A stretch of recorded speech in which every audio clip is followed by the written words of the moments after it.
చితిమంటల సహగమనం ఒకసారే బలి చేస్తుంది.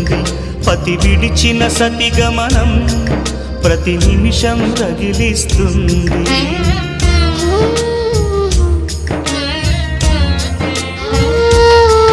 ఆ జ్వాలలతోనే జీవించేటి ధైర్యం అందిస్తూ ఓ బంధువులారా దీవించండి దీర్ఘ సహనమస్తు.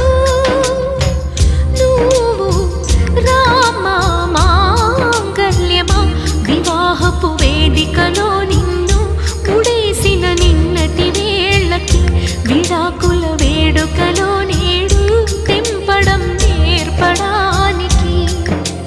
పందిరి వేసిన ఆకాశానికి యువమ్మ ఆహ్వానం, పీటలు వేసిన ఈ నేలమ్మకి యువమ్మ ఆహ్వానం.